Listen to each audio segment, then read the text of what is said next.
전문적인 불교 수행자들은 정말 아만이 대단하다. 야릇한 화두를 꺼내 요망하게 새치 혀를 놀리며 사람들을 현혹한다. 설사 그들이 깨우쳤을지라도, 견성했더라도, 견도했더라도 여름철 물놀이 하다가 물에 빠져 죽어가는 사람을 구하지 못하고, 다 죽어가는 환자에게 최소한 유언이라도 할 시간조차 늘려주지 못하고, 브레이크가 풀려서 비탈길을 질주하며 내려오는 트럭을 멈추게 하지 못하면 도대체 그들이 깨우쳤다는 그것은 어디에 써먹는 물건인가? 자비이사 제보시, 법보시, 무해보시, 보살행은 어디 팔아먹었는가? 아르마리 지식이야 원래 그러려니 할 수 있어도 나름 성취했다는 그 지혜, 애당초 지혜가 맞긴 한 건가? 지혜는 공력을 갖춰야 한다. 이것을 가리켜 지혜 용력이라고 한다. 사실 지혜라는 용어는 문자의 한계를 드러낸다. 그래서 그냥 반야라고 해야 제격이다. 반야라는 용어는 공력을 전제로 하기 때문이다. 불성을 깨우쳤다는 그들에게 묻는다. 로드킬 당해서 죽어가는 고라니를 단박에 살려낼 수 있는가? 뭐라고? 고라니를 위하여 기도하면서 천도하면 된다고? 과연 그들의 공력으로 그 고라니가 천도되는지도 의문이지만, 지금 나의 질문은 그들이 진정 천수천한 관세음보살님처럼 방편반야를 지녔는가 묻는 거다. 틈만 나면 깨우쳤다면서 선종의 공안을 꺼내 일가라는 그들에게 묻는다. 당신들은 불경뿐만 아니라 그 어떤 서적이나 문헌을 읽고 나서 마치 복사기처럼 글자 하나 틀리지 않고 외워서 남들로부터 검증받을 자신이 있는가? 문자반야를 증득했는지 묻는 거다. 증득하지 못했으면 그 입을 다물고 공안을 만든 조사들에게 참회하라. 선정 중에 나타나는 경계를 망상이라면서 혀를 차는 그들에게 묻는다. 어떤 개송에 대하여 무슨 대단한 불교 문학이라도 된 듯이 주절주절 해설하거나 이리저리 글자를 해체하여 이 공안에 맞추고 저 공안에 맞추면서 마치 이 세상에서 모르는 것이 없는 것처럼 행동하지 말라. 불법 공부의 경계는 황제조차도 함부로 체험할 수 없거늘 한낱 글쟁이 책상 물림 따위의 기백으로 가늠하고 말로 전하려 하다니 정말 가당치도 않다. 이런 방자한 시도야말로 대망상이고 대망어이다. 견치견의 독에서 빨리 나와 진정한 경계반야를 증득하라. 견성했다면 불성의 본체, 도체를 깨우친 것이고, 이것은 곧 실상반야를 증득했다는 뜻이다.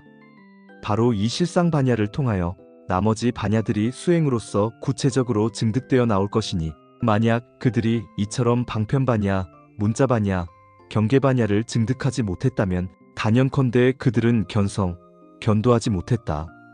깨우치지 못했다는 말이다. 지금까지는 마구니 종자 또는 구두선을 탐닉하는 자들, 그리고 글자만 만지작거리는 자들에게 해주고 싶었던 말입니다. 이제부터는 깊고 깊은 신심을 지니고 간절하게 수행하려는 선남자, 선여인, 불자 여러분에게 알려드립니다. 먼저 망상을 두려워하지 마세요. 애당초 고만고만한 망상조차 나타나지 않는 수행자가 대다수일 것인데, 제발 미혹하게 될 망상이라도 여러분에게 나타났으면 좋겠습니다. 망상은 경계의 다른 이름이기 때문입니다. 저는 지금 망상에 대하여 원각경과 능엄경의 말씀을 갖고 설명할 겁니다. 우선 제가 정말 좋아하고 대단히 중요하게 여기는 대승의 가장 뛰어난 수행 방법이면서도 제일 어려운 원각경 제6장 청정해보살편에 나오는 구절을 소개합니다. 저에게 배웠던 많은 도반들도 다시 한번 이 말씀을 받아지니기 바랍니다. 어느 때든 망념을 일으키지 말며, 어떤 망심이든 일어났어도 없애려 하지 말며, 망상의 경계에 머물렀으면 더 뚜렷이 알려고 하지 말며, 뚜렷이 알지 못한 상태에서 진실을 판단하려 하지 마라. 어떤 것을 가리켜 망념을 일으키지 않는 거라고 할까요? 다 타버린 재처럼, 말라비틀어진 고목처럼 아무 생각이 없는 것일까요? 아니면 요즘 유행하는 불멍이니 물멍이니 하면서 멍 때리는 것일까요? 만약 이런 것들을 가리켜 망념을 일으키지 않는 것이라고 한다면 저는 그냥 망념 속에서 살겠습니다. 왜냐고요? 몸과 정신이 재와 고목처럼 되었다면 그게 어찌 살아있는 사람이라고 하겠습니까? 이런 것은 부처님의 법이 아닙니다. 이 첫 구절의 키워드는 일으키지 마라입니다. 도덕적 훈시 규정이 아닙니다. 일으키지 않아야 하는 그 목적물은 망념이지만 과연 무엇을 가리켜 망념이라고 하는가를 일반인에게 물어보면 온갖 개념을 만지작거리다가 전곡을 찌르는 답을 못한 채 어버버합니다. 불경에서 말씀하시는 망은 진의 상대어입니다. 능엄경의 열애장 이론으로 봐도 대승기신론의 이론으로 봐도 결국 망은 중생의 마음을 뜻합니다. 지금 마음이라는 용어가 나왔습니다. 좀 더 불학의 맛을 더하면 식이며 유식학에서는 이러한 식을 전 5식부터 제8식까지로 나누었습니다. 결국 일으키지 말라라는 말씀은 식을 일으키지 말라는 뜻이 됩니다. 또다시 오아시스 없는 사막을 걷는 기분이 들까봐 구체적인 사례를 들어보겠습니다. 좀 적나라한 예시가 될 수도 있지만 이해 바랍니다. 여름 해변에서 젊은 여성이 모래찜질을 하고 있는 장면을 설정하겠습니다. 문남성의 눈에서 불이 나올 것만 같아요. 눈이라는 감각기관이 이 여성의 존재를 확인하면서 안식이라는 마음이 생깁니다. 일단 이 안식은 내가 스스로 직접 일으킨 것이 아닙니다. 이제 눈을 포함하여 5가지의 감각기관에 대하여 먼저 알아볼 게 있습니다.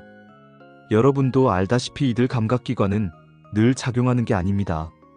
잠을 자거나 졸도, 마취, 질병 기타 여러 이유로서 그 작용이 가끔 단절되는데 이것을 가리켜 유식학에서는 항해 작용이 없다라고 합니다.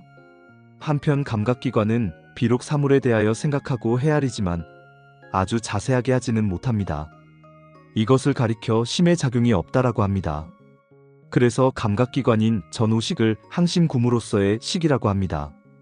쉽게 말해서 우리의 감각기관은 감각 대상을 늘 상대하는 것도 아니고 비록 상대하더라도 낱낱이 파악하지 못한다는 뜻입니다. 그래서 모래찜질을 하고 있는 아름다운 젊은 여성의 모습이 어쩌다 남자들의 눈에 들어왔어도 그 여성의 몸 곳곳을 훑어보며 살핀 단계는 아직 아닙니다. 즉 원각경에 말씀하신 대로 망념을 일으킨 상황은 아닙니다. 자신의 눈에 들어온 아름다운 이 여성을 보니 남자들의 눈에 불이 납니다. 이것은 우리가 일반적으로 말하는 의식, 유식학에서 말하는 제육의식이라는 마음이 일어났기 때문입니다. 제육의식 역시 24시간 늘 작용하진 않아요. 전오식과 마찬가지로 수면, 졸도, 기타 여러 이유로 그 작용이 단절될 때도 있어서 항해 작용이 없다라고 합니다. 그렇지만 그 여성의 몸매를 보면서 이런저런 생각을 하며 자세히 살피기 때문에 심해 작용이 있습니다. 그래서 제육의식을 심의비양으로서의 식이라고 합니다. 이제 드디어 내가 식을 일으킨 것에 해당합니다. 원각경에서 말하는 망념을 일으킨 상황입니다. 한편 우리 중생들에겐 제칠말라식이라는 마음이 있습니다. 이놈을 가리켜 항심구유라고 설명하는데 전오식이나 제육의식과 달리 늘 단절되지 않으면서 아울러 인식대상을 세세하게 헤아립니다. 잠을 잘 때도 졸도하거나 마취를 당해 의식불명의 상태에서도 언제나 생각하고 헤아립니다. 그런데 제칠말라식은 사물을 비량의 방식으로 인식합니다. 그릇되게 헤아린다는 뜻인데 예를 들어 새끼줄을 보고 뱀으로 오인하는 것을 비량이라고 합니다. 말라식은 아레야식의 작용을 보면서 아레야식이야말로 자아라고 오인하며 집착합니다. 마지막으로 제8아레야식이라는 마음은 늘 단절되지 않고 존재하지만 대상을 살피지는 않습니다. 다시 원각경 그 구절을 보겠습니다. 어느 때든 망념을 일으키지 말라고 했습니다.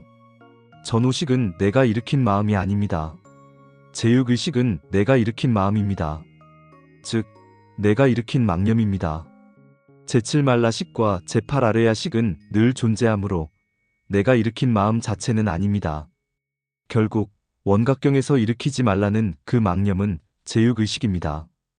이러한 제육의식으로서의 마음, 그 망념을 일으키지 않으려면 우선 제육의식이 무엇인지, 어떻게 발생하는지, 어떻게 사물을 인식하는지 등을 배워야 합니다. 영상이 너무 길어질 것 같아 이에 대한 자세한 설명은 생략합니다. 댓글 또는 이메일로 질문하시면 답변해드리겠습니다. 원각경의 두 번째 구절을 보겠습니다. 어떤 망심이든 일어났어도 없애려 하지 마라. 내가 제육의식을 써서 일으킨 게 아니라 자연적으로 생겨난 망상은 절대 억지로 없애려 해서는 안 됩니다. 그냥 내버려두면 저절로 그 망상이 사라져 청정해집니다. 왜일까요? 망상을 없애기 위하여 분명 어떤 방법을 떠올릴 것인데 그렇게 떠올리는 것 자체가 마찬가지로 망상이 되기 때문입니다. 이처럼 작은 망상을 없애려고 일으키는 큰 망상의 악영향은 잠시 후 능엄경에 관련 대목을 설명하면서 알아보겠습니다. 원각경의 세 번째 구절을 보겠습니다. 망상의 경계에 머물렀으면 더 뚜렷이 알려고 하지 마라. 불교 공부를 좀 했다 싶으면 글자 공부가 아니라 선정을 좀 했다 싶으면 정도의 차이는 있어도 웬만하면 신비한 현상을 경험합니다. 바로 이때 대부분의 수행자가 저지르기 쉬운 착오는 그러한 현상에 대하여 알려고 하는 것입니다. 왜 알려고 할까요? 한번 생각해 본 적 있으세요? 가슴에 손을 얹고 곰곰이 그때를 떠올려 보세요.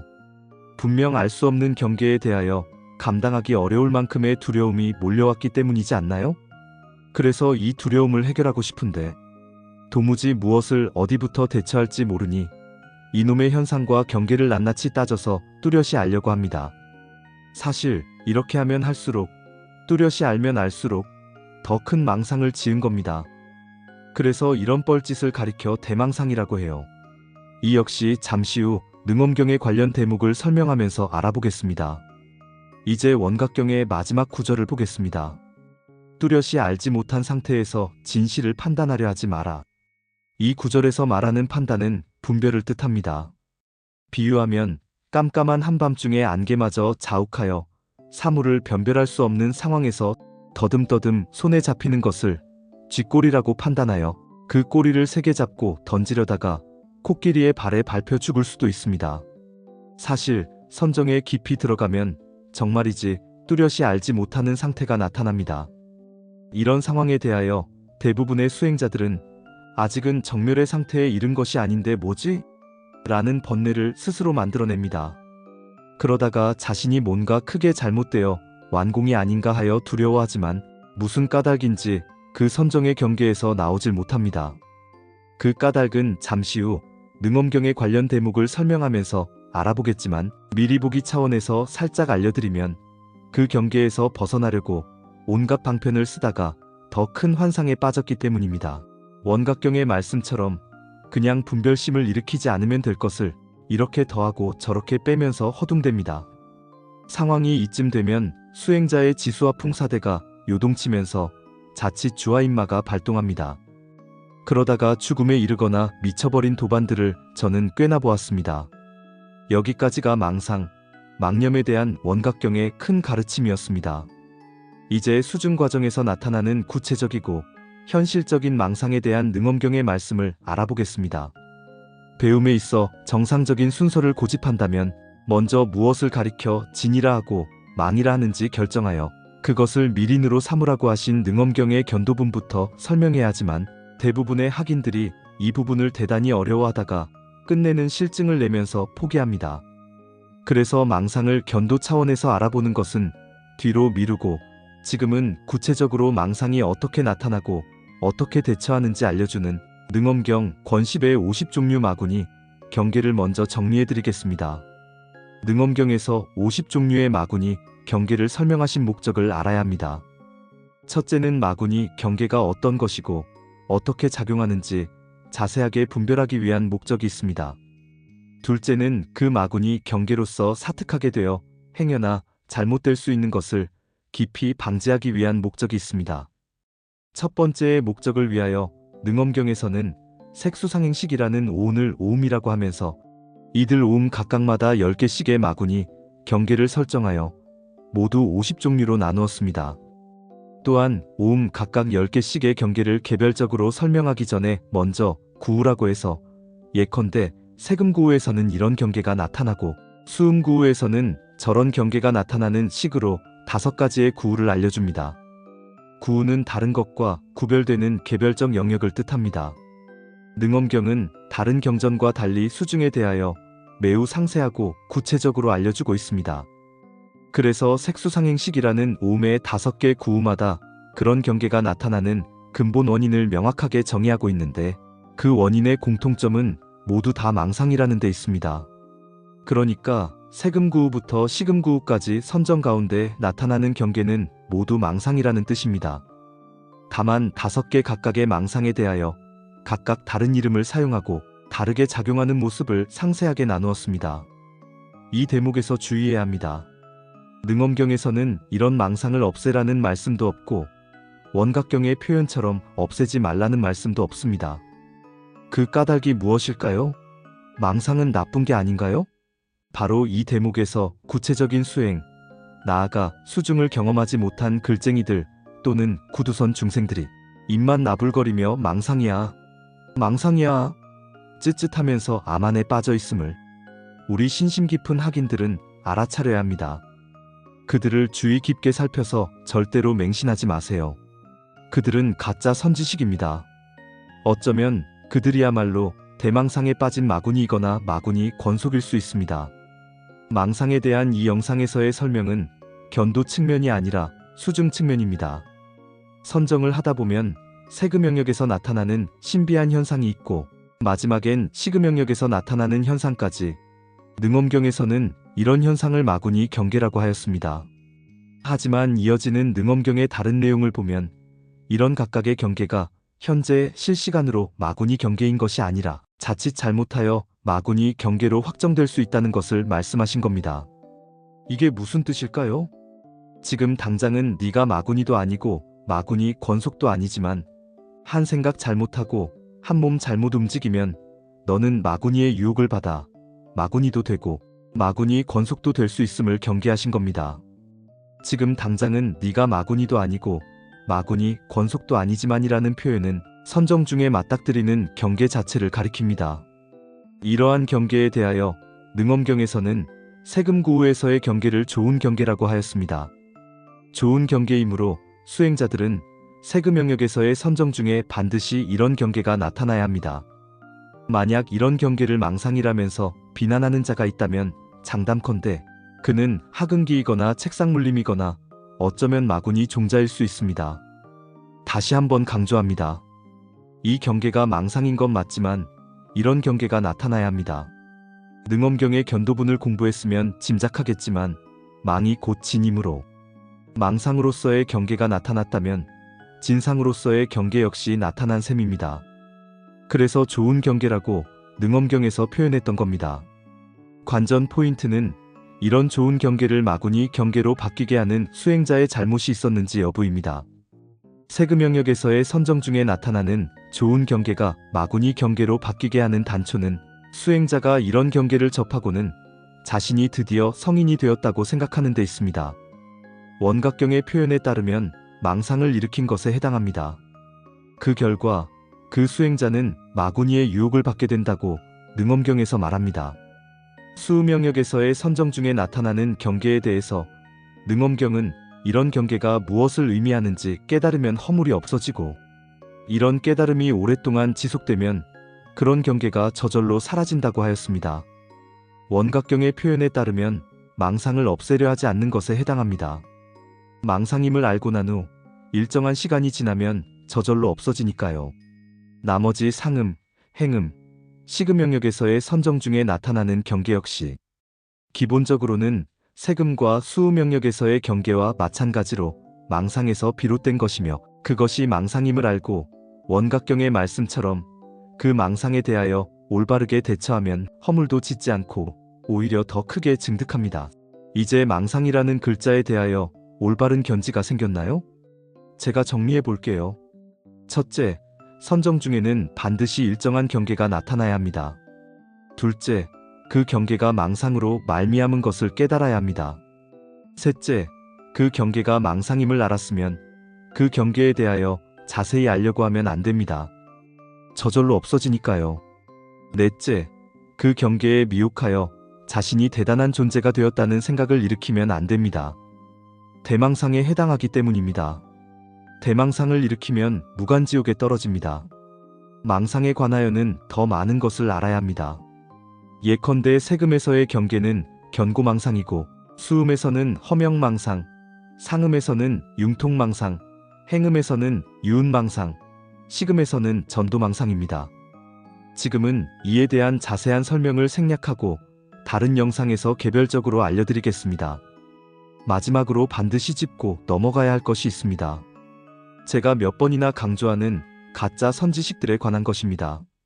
이들은 수행자가 선정 중에 나타나는 경계에 대하여 한결같이 망상이라고 지적하면서 비웃습니다. 이들의 이런 행위는 전형적인 말법 현상입니다. 능엄경에서 분명히 좋은 경계라고 하였음에도 이들이 이처럼 발악하면 할수록 스스로 마구니 권속이 될 뿐입니다. 이들의 문제는 어디에 있을까요? 첫째, 그들이 경전을 읽지 않았기 때문입니다. 특히 능엄경을 읽지 않아요.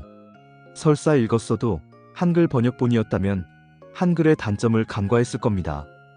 둘째, 그들이 선정을 통하여 구체적으로 증득한 바가 없기 때문입니다. 좀 더 적나라하게 말하면 그들에겐 이런 경계가 나타난 적이 없을 겁니다.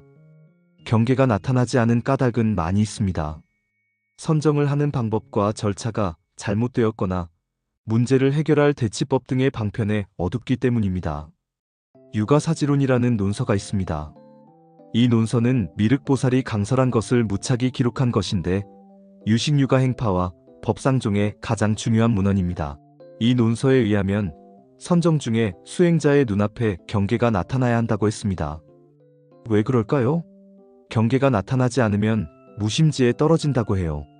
이때의 무심은 좋은 의미가 아니라 마음이 전도되어 어지러운 상태를 뜻합니다. 경계가 나타나는 것을 소식이 온다라고 해요. 이런 소식이 오지 않는 이유, 이런 경계가 나타나지 않는 이유에 대하여 수행자는 스스로를 엄격하게 살펴보아야 합니다. 아마도 심리적으로나 생리적으로 장애가 있을 겁니다. 만약 스스로 그 원인을 찾아내지 못한다면 보리를 증득하리라는 바램은 어림도 없습니다. 수중에 관한 핵심을 설파하고 있는 능엄경에서는 곳곳에 경계에 대한 내용이 있습니다. 십신, 십주, 십행, 십회양까지 40개 단계뿐만 아니라 십신 이전의 간해지와 십회양 이후의 사가행, 십지, 등각, 금강해, 묘각까지 한결같이 각각의 단계에서 나타나는 경계를 알려주고 있습니다. 과연 이 경계가 망상일까요? 망상 맞습니다. 과위를 증득하며 올라갈수록 점점 더 큰 망상, 대망상이 빚어내는 경계가 나타납니다. 그러나 이런 망상 경계가 곧 진상이라는 것을 명심하세요. 대승기신론으로 말하면 본각을 단박에 깨우치는 것과는 별개로 시각을 성취하면서 나아가는 경계입니다. 선남자, 선여인, 그리고 모든 불자, 여러분께 간절하게 부탁드립니다. 선정 중에 나타나는 망상을 절대 두려워하거나 신기하게 여기지 마세요. 좋은 경계이므로 또 다른 망상을 짓지 않으면 허물이 없고 오히려 다음 단계로 나아갑니다. 그러나 망상에 대해선 철저하게 연구하세요. 만약 경계가 나타나지 않으면 10중 8구는 심리적 또는 생리적인 문제가 있는 것이므로 먼저 삼보 앞에 나아가 전생과 현생에 내가 지었을 죄를 참회하고 이후에 좋은 음식으로 섭생하며 내게 맞는 적당한 호흡법을 찾아 기를 보충해야 합니다. 능엄경의 표현에 의하면 상근기의 수행자는 곧바로 금강반야바라미를 닦을 수 있지만 중근기는 먼저 보익을 해서 그 공력이 완전해진 다음에야 비로소 금강반야바라미를 행할 수 있으며 하근기는 자신을 구호해서 그 공력이 완전해지면 다시 보익을 하고 그 보익의 공력이 완전해진 연후라야 비로소 금강반야바라미를 행할 수 있다고 했습니다. 선정 중에 경계가 나타나지 않으면 하근기에 해당합니다. 이런 경우에 해당하는 수행자는 먼저 구호와 보익을 하여 자신의 몸을 상근기로 바꿔야 합니다. 자신이 하근기나 중근기에 그쳐 있으면서도 선정 중의 경계를 망상이라고 손살에 친다면 그에게는 절대로 불도 무상서원성이라는 원력이 이루어질 리 없습니다. 망상이라는 글자가 더 이상 여러분의 수행을 옥죄지 않길 간절히 발언합니다. 도움이 되셨으면 좋아요, 구독, 알람을 부탁드립니다.